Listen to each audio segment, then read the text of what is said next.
ETF index mutual funds నేర్చుకుని stock మార్కెట్లో రాణించాలనుకుంటున్నారా? వెంటనే ఈ నెంబర్కి కాల్ చేయండి. సో ఈ వీడియోలో ఏం చెప్తున్నారు? మనకి ఇక్కడ ఇప్పటివరకు మనం సుప్త చేతనం అని చెప్పుకున్నాం. మనకి మనసులో 3 భాగాలు ఉంటాయి. ఒకటి చేతనం, 2 సుప్త చేతనం, మూడోది ఏంటంటే మనకు సృజన చేతనం అని ఒకటి ఉంటుంది. సృజన చేతనం. సృజన చేతనం దాన్ని మనం సూపర్ కాన్షియస్ మైండ్ అంటాం మనం. ఓకే. ఈ సూపర్ కాన్షియస్ మైండ్లో ఏం జరుగుతాయంటే సాహసాలు, నిర్ణయాలు, మార్పు, ఇవి 3 ఎప్పుడు కూడా మనకి సూపర్ కాన్షియస్ మైండ్లో జరుగుతాయి. అప్పుడు ఎలా ఉంటుందంటే అది మీకు ఏం చెప్తుందంటే ఉన్న పలంగా నువ్వు ఎలా మారాలి. ఓకేనా? సాహసోపేతమైన నిర్ణయాలు. ఒకప్పుడు మన దేశ ఆర్థిక స్థితి దిగజారినప్పుడు మన్మోహన్ సింగ్ పీరియడ్లో ఉన్న పలంగా ఒక నిర్ణయం తీసుకొని మళ్ళీ స్టేబుల్ తీసుకొచ్చారు. అలాగే ఇప్పుడు మోదీ విషయానికి వచ్చేసరికంటే మనకి డిమాంటేషన్ జరిగింది మనకి. అవును. అసలు ఎందుకు అలా జరిగింది? అది ఎలా వస్తుంది అంటే ఉన్న పలంగా నిర్ణయాలు తీసుకోవడం. అవును. మన జీవితంలో కూడా డబ్బు సంపాదించడం పట్ల మనం ఎంతో జాగరూకతతో ఉన్నా సరే మనం ఏమవుతుందంటే అప్పుడప్పుడు ఫెయిల్యూర్ కావడం కానీ, లేదంటే దాన్ని కొనసాగింపు చేయడం కానీ, అప్పుడు ఒక బిజినెస్ మనకు లాస్ అవుతుందని తెలుస్తున్నా సరే మనం ఏం చేస్తామంటే దాన్ని ఉన్న పలంగా ఆ లాస్ని ఆపలేము. అవును. అలాగని చెప్పేసి దాన్ని మానేయలేము. అది కళ్ళ ముందు చూస్తుంటే పోతూనే ఉంటుంది. కొన్ని కోట్ల రూపాయలు పోతూనే ఉంటుంది. అప్పుడు ఏమవుతుందంటే ఆ కంపెనీ అధినేత కానీ ఎవరైనా సరే ఉన్న పలంగా ఒక సాహసోపేతమైన నిర్ణయం తీసుకోవడం అనేది జరుగుతుంది. ఓకే. అప్పుడు ఏమైపోతుంది, దాన్ని ఆ నిర్ణయంతో ఏదైతే మనకు పోతుందో అనేది ఆగిపోవడంతో పాటు దాంతోపాటు కొత్త ప్రాఫిట్స్ రావడం అనేది జరుగుతుంది. ఇవన్నీ నిర్ణయాలు తీసుకునేది ఎవరంటే మనకి సూపర్ కాన్షియస్ మైండ్ అనేది ఉంటుంది. సృజనాత్మక చైతన్యం అని చెప్పేసి ఉంటుంది. అదేం చేస్తుందంటే నీ జీవితాన్ని నిర్ణయించడం, దాంతోపాటు ఉన్న పలంగా నిర్ణయాలు తీసుకోవడానికి అది దోహదపడుతుంది. ఎలా ఉంటుందంటే ఇప్పుడు ఒక ట్రాజెడీ జరిగింది, ఒక ఇన్సిడెంట్ జరిగింది, లేకపోతే ఒక యాక్సిడెంట్ జరిగింది. ఆ టైంలో మనం ఎక్స్పెక్ట్ చేయం కదా, కాళ్ళు లేని వాళ్ళు కూడా లేచి పరిగెడతారు. అవునండి. కాళ్ళు లేని వాళ్ళు కూడా లేచి పరిగెడతారు. అంటే వెంటనే పనిచేస్తుంది. అప్పటి వరకు అతను నేను నడవలేను, నేను పరిగెత్తలేను అనుకున్నవాడు కూడా అది ఒకవేళ ఏదో వచ్చి పైన పడుతుందంటే సడన్గా లేచి పరిగెడతాడు. అప్పుడు అనిపిస్తుంది నా కాళ్ళు బాగానే పనిచేస్తున్నాయి కదా, ఇన్ని రోజులు నేను ఇలా ఎందుకున్నాను. అంటే ఇది ఎలా ఉంటుందంటే మనకు తెలియకుండానే మన యొక్క మనసు అనేది ఈ థర్డ్ పాయింట్ ఏదైతుందో అది గుప్తంగా నిర్లిప్తంగా ఉంటుంది. అది అనుకోని సమయాలలో మాత్రమే బయట వ్యక్తం చేస్తుంది. అనుకోని సమయంలో మాత్రమే బయటకు వ్యక్తం అవుతుంది. దీంట్లో ఏమేమి ఉంటుంది, మనకి సాహసోపేతమైన నిర్ణయాలు తీసుకోవడం ఫస్ట్. అంటే మన జీవితం ఎటుపోతుందనేది మనకేం అర్థం కాని స్థితిలో ఉన్న పలంగా మనం ఏం చేస్తామంటే ఒక కొత్త నిర్ణయాలు తీసుకున్నాం. అంటే ఇప్పుడు మనం ఇప్పటిదాకా మనం ఒక పనిలో ఉన్నాం, ఇప్పటిదాకా ఒకటే పనిలో ఉన్నాం మనం, అది తప్ప మనకి ఇంకేం తెలియదు. అవును. ఉన్న పలంగా అది లాస్ అయిపోయింది, లేకపోతే ఏదో ప్రాబ్లం వచ్చింది. ఇక ఇప్పుడు ఎలా నేను జీవించాలి, నా జీవికాన్ని ఎలా ముందుకు సాగించాలని మనకేం అర్థం కాని స్థితిలో ఎప్పుడైతే నువ్వు నిశ్శబ్దంగా ఉండి నీకు నువ్వుగా ఆలోచించినప్పుడు ఏమవుతుందంటే సడన్గా ఒక కొత్త నిర్ణయం తీసుకోవడం జరుగుతుంది. ఆ కొత్త నిర్ణయం ఎలా ఉంటుందంటే అసలు మీకు కూడా ఊహ ఉండదు అంతకుముందు. ఓకే. అంతకుముందు ఎప్పుడు కూడా ఆ కొత్త జీవితాన్ని మీరు ఊహించి ఉండరు.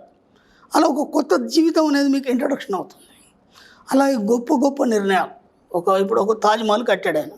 తాజ్మహల్ అంటే మామూలు కట్టడం కాదు. అది ఆ ఆలోచన ఎందుకు వచ్చింది ఆయనకి అంటే అంత గొప్ప నిర్మాణం కట్టాలనే ఆలోచన ఎందుకు వచ్చింది? మామూలుగా ఎవరైనా సరే కోటలు అవన్నీ ఎంతోమంది కట్టున్నారు, కానీ అంత పెద్ద రిచ్గా, అంత గొప్పగా, అంత డబ్బు ఖర్చు పెట్టి, అంతమంది కూలీలు పెట్టి అది ఎందుకు కట్టాలని వచ్చింది? ఇదంతా ఎక్కడ ఉంటుంది అంటే సృజనాత్మక మనసులో ఉంటుంది. Creative knowledge. ఇది సూపర్ కాన్షియస్ మైండ్ అంటాం దీన్ని. కాబట్టి ఏదైనా సరే మీరు ఎప్పుడైనా సరే మీకు అర్థం కాని స్థితిలో దాన్ని యాక్టివేట్ చేయండి.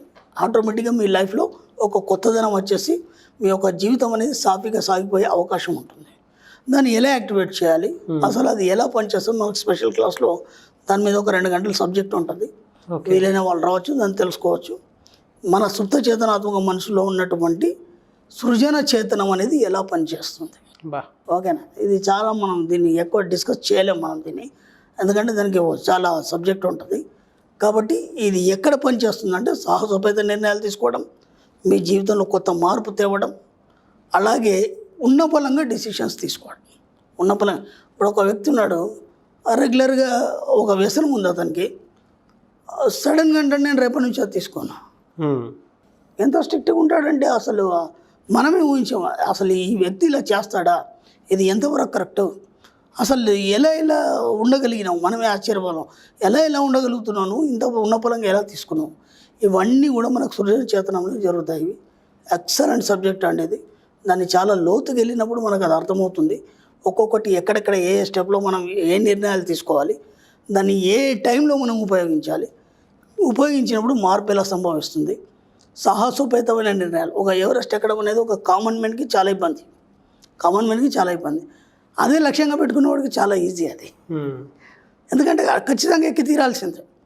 అప్పుడు ఒక గమ్యాన్ని చేరాలి, ఆ గమ్యాన్ని చేరితేనే నీకు ముందు దారి కనిపిస్తుందని. అవును, నీకు ఎంత కష్టమైనా సరే గమ్యం చేరాల్సిందే.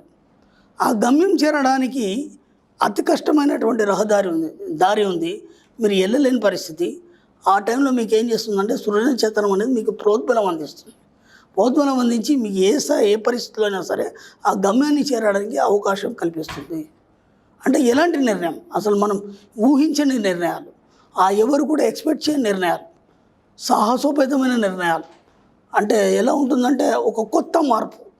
ఇప్పటివరకు మనం అసలు చిన్నప్పటి నుంచి ఊహించామా, నోట్లు మారుతాయంటే నోట్లు ఎందుకు మారుతాయి, అసలు ఆ ఊహ కూడా లేదు ఎవరికి. ఒక గంటలో డిసిషన్ తీసుకొని డిక్లేర్ చేయడం టీవీలో, అది ఎంత అసాధ్యమైన విషయం.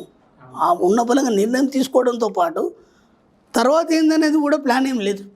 నిర్ణయం తీసుకోవడం వేరు, తర్వాత ఏందనేది ప్లాన్ లేదు. కానీ ఇక్కడ ఏమవుతుంది, నిర్ణయం తీసుకున్న తర్వాత ఏందనేది అంతా ఆటోమేటిక్గా జరిగిపోతుంది. అదంతా కూడా కాలం నిర్ణయిస్తుంది. ఆ కాలం ఈ సృజన చేతంతో ఎప్పుడు ఏకీభవితమై అది అనుసంధానమై ఉంటుంది. కాబట్టి మీరు ఎక్కడ కూడా భయపడద్దు. మీ జీవితంలో మీరు ఎప్పుడు ఓడిపోరు. మీరు ఎంత వీలైతంత మెడిటేషన్లో మనకు ఒకటి అర్థమవుతుంది. చేతనం తర్వాత సుప్త చేతనం, సుప్త తర్వాత సృజన చేతనం అనేది ఎప్పుడు గుప్తంగా ఉండి మీకు ఉన్న బలంగా నిర్ణయాలు తీసుకోవడం కానీ, సాహసోపేత నిర్ణయాలు తీసుకోవడం కానీ, ఏం అర్థం కాని పరిస్థితుల్లో అది బయటకు వచ్చేసి మీకు ఏదో ఒక దారి చూపించేసి ఆ రూట్లో మీకు ముందు నడిపిస్తుంది. కాబట్టి ఎప్పుడు కూడా దేనికి కూడా మీరు నెరవాల్సిన అవసరం లేదు, ఎవరినేం అడగాల్సిన అవసరం. నేను ఇంతకుముందు కూడా ఎన్నోసార్లు చెప్పాను, మీకు ఏం అర్థం కాని పరిస్థితి వచ్చింది ఎవరినేం అడగకండి దయచేసి. జస్ట్ అలా ప్రశాంతంగా కూర్చోండి, పడుకునే ముందు ఆ సమస్యకు సమాధానం కనుక్కో అని చెప్పండి, హాయిగా పడుకోండి. మీకు తెల్లారిలోపు ఏదో ఒక నిర్ణయం తీసేసుకుంటారు, ఆటోమేటిక్గా అన్నీ సాఫీగా జరిగిపోతాయి. ఎక్సలెంట్ ఉంటుంది మీకు సృజన చేతనం అనేది. అది ఎప్పుడైతే మీరు పట్టుకోవడం అనేది తెలిసిందనుకోండి, ఈ ప్రపంచంలో మీరు ఏదైనా సాధిస్తారు. వచ్చిన డౌట్ అడుగుతాను సార్, అంటే ఎప్పుడు సబ్జెక్ట్లో మీరు ఎప్పుడు మాట్లాడినా కూడా అన్ని పాజిటివ్గా మాట్లాడతారు, ఒక్క నెగిటివ్ కూడా ఎంకరేజ్ చేయరు, అండ్ మాట్లాడడానికి కూడా ఇష్టపడరు. ఈవెన్ మనం కూర్చొని మాట్లాడేటప్పుడు కూడా, అంటే ఆఫ్లైన్లో కూర్చొని మాట్లాడినా సరదాగా మాట్లాడుతున్నప్పుడు మనం ఇద్దరం కూర్చున్నప్పుడు కూడా మీరు ఏదో మాట్లాడేస్తారు కావాలని, అప్పుడు కూడా దాన్ని ఏమంటే పాజిటివ్గా చెప్తాను. అది ఎలా అంటే అదే ఎలా అంటే నా సుప్త చేతనానికి కొన్ని పాజిటివ్ ఇచ్చాను, నీకు అది పాజిటివ్ తప్ప ఇంకేం మాట్లాడదు. మీరు ఎలా నన్ను పరీక్షించినా ఏం చేసినా సరే దాని పని ఏంది, కేవలం పాజిటివ్ మాట్లాడడమే. లేదు ఇక నెగిటివ్ అయిపోయింది. అది స్టార్టింగ్లో మనకు సబ్జెక్ట్ తెలియనప్పుడు నెగిటివ్ ఉంటుంది. చాలామంది కూడా ఇప్పుడు మనం సబ్జెక్ట్ విన్న తర్వాత, సబ్జెక్ట్లోకి వచ్చిన తర్వాత, నాకు అన్నిటికంటే నచ్చేదంటే పిల్లలు చాలా బాగా అనిపిస్తుంది నాకు. ఆ పిల్లలు వాళ్ళకి చాలా బాగా నేర్పించారు సబ్జెక్ట్ని. నా వీడియోలు పిల్లలు కూడా చూస్తున్నారు, చిన్న పిల్లలు 6 సంవత్సరాలు 10 సంవత్సరాలు, వాళ్ళు కూడా డబ్బులు లెక్కెడుతున్నారు, 2 డబ్బును ఖర్చు పెడుతున్నారు, వాళ్ళకి పుష్కలంగా ఇస్తున్నారు. రెండోది ఏంటంటే ఏదైనా ఇంట్లో ఏదైనా సందర్భం వచ్చినప్పుడు అమ్మ నాన్న ఏదైనా నెగిటివ్ మాట్లాడితే, అలా కాదు నాన్నగారు మీరు నెగిటివ్ మాట్లాడుతున్నారు, గురుగారు ఏం చెప్పారని చెప్పేసి పిల్లలు మాట్లాడుతున్నారు. నాకు ఎంత సంతోషంగా ఉందంటే వచ్చే జనరేషన్ అంతా పాజిటివ్గా తయారైపోతుంది, వచ్చే జనరేషన్ అంతా డబ్బు సంపద ఐశ్వర్యంతో తులతూగపోతుంది. అది నేను చాలా కలలుగా నాను, ఆ కళలు ఇప్పుడే చూస్తున్నాను, నాకు చాలా సంతోషంగా ఉంది. కాబట్టి ఇక నెగిటివ్ లేదు, ఇక ఓన్లీ పాజిటివ్ మాత్రమే. అంటే మనసుకు ఉన్నటువంటి ఆ భాగాలు ఏవైతున్నాయో, ఆ పొరలు ఏవైతున్నాయో వాటి గురించి మనకు స్పష్టంగా తెలిసినప్పుడు ఏమవుతుందంటే మనకు సబ్జెక్ట్ అనేది చాలా ఈజీగా అవుతుంది. ఊరికే అట్లా మీరు అనుకోండి అయిపోతుందంటే ఎవరేం చెప్తారు, అనుకోండి అయిపోతుందని ఎవరేం చెప్తారు. ఇట్లాంటి క్లాసులకు వెళ్ళినప్పుడు ఎలా అవుతుంది అంటే మనిషి యొక్క స్థితి ఏంటి, మనిషి ఫస్ట్ ఒక వస్తువు చూసాము, వస్తువు చూడగానే ముందు దాన్ని ఎలాంటి ఐడెంటిఫై చేస్తుంది, ఐడెంటిఫై చేసిన తర్వాత దాన్ని ఎలా ఆకలింపు చేసుకుంటుంది, తర్వాత దానికి ఎలా స్పందిస్తుంది అనేది మనం క్లాస్లో చెప్తాం. అంటే మనిషి యొక్క స్థితిని ముందు మనం అర్థం చేసుకోవాలి. ఆ మనిషి యొక్క స్థితి అర్థం చేసుకున్న తర్వాత దాంట్లో ఎన్ని పొరలు ఉంటాయి, ఒక్కొక్క పార్ట్ ఏం చేస్తుంది అనేది మనకు సంపూర్ణంగా తెలిసింది అనుకోండి, మనమే దేవుడు, ఇంకా అంతకంటే మించి ఇంకేం లేదు. మనమే గురువు, మనమే దేవుడు, మనమే సర్వం, ఇంకెవ్వరినేం అడగాల్సిన అవసరం లేదు. మన స్థితి మనకు తెలిసిపోతుంది కదా. మనకు ఏంటంటే ముందు సూత్రాలు తెలియాలి, సబ్జెక్ట్లో సూత్రాలు తెలియాలి. సూత్రాలు తెలిసినట్టు ఆటోమేటిక్గా వెళ్ళిపోతాడు, ఇంకెవరిని అడగాల్సిన అవసరం లేదు. కాబట్టి నువ్వే రాజు, నువ్వే మంత్రి, అన్నీ నువ్వే. నిన్ను మించినోడి ప్రపంచంలో లేడు. అది ముందు నమ్మండి. ప్రతిదానికి మీకే పరిష్కారం దొరుకుతుంది. ప్రతిదీ మీరే నిర్ణయాలు తీసుకోవాలి. ఎలాంటి నిర్ణయాలైనా, ఎంత ఉన్నతమైన నిర్ణయాలు మీరే తీసుకొని ఉన్నత స్థాయికి ఎదుగుతాను మనస్ఫూర్తిగా కోరుకుంటాను. డెఫినెట్గా sir. Thank you so much Shri Acharya Anantakrishna Swami. Thank you. Suman టీవీలో మీ పర్సనల్ అండ్ బిజినెస్ ప్రమోషన్స్ కోసం కింది నెంబర్కి కాంటాక్ట్ చేయండి.